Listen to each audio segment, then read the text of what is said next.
मटणाच्या कालवणातला भात. तेव्हा हे ना काल मटण आणलेलं ना, तर ते कालवण शिळं राहिलेलं. तर आपण हे शिळं कालवण फेकून द्यायचं नाही. आपण ना त्याच्यामध्ये हा भात शिजवायचा. हे बासमती तांदूळ आहेत. तुम्ही कोणतेही वापरू शकता, साधे पण वापरू शकता, बासमती पण वापरू शकता.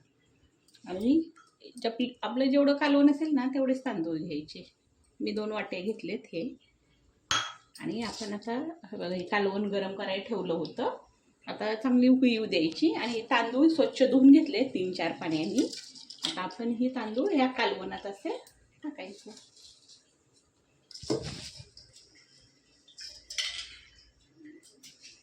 असं मटणाच्या रश्श्यात आपण हे तांदूळ शिजवले ना, एकदम टेस्टी भात होतो, बिर्याणीसारखा.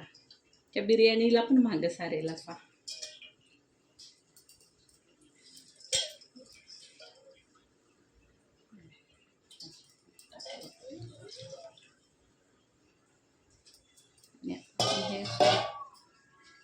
हलवून घ्यायचं. आता आपण ना हे आधीमध्ये हलवत राहायचा, नाहीतर तांदूळ आपलं खाली चिपकतात. एवढा टेस्टी भात लागतो ना, बिर्याणी पण ह्याच्यासमोर फिक्की.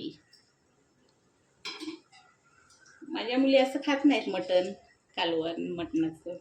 असा भात शिजवला ना त्यांना खूप आवडतो.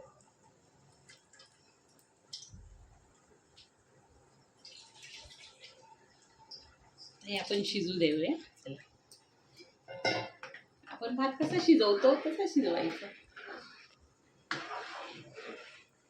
आपलं कालवण पण वेस्ट होत नाही आणि टेस्टी भात खायला पण मिळतो बिर्याणीसारखा. बिर्याणी करायला मेहनत पण करावं लागत नाही.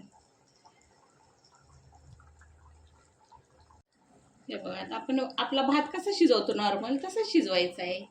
आता आपला नॉर्मल भात 15-20 मिनिटात शिजतो. 20-25 मिनिटं लागतात भात शिजायला. आता आपण काय करायचं, असं आधीमध्ये हलवून घ्यायचा, कारण की हे ना मग खाली चिपकतात तांदूळ.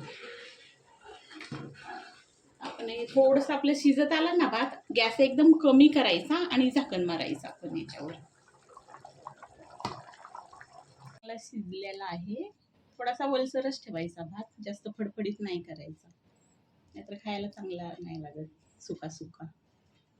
आणि माझी रेसिपी आवडली तर लाईक करा, शेअर करा, कमेंट करा. आणि माझ्या रेसिपी आवडली तर नक्की ट्राय करा. धन्यवाद.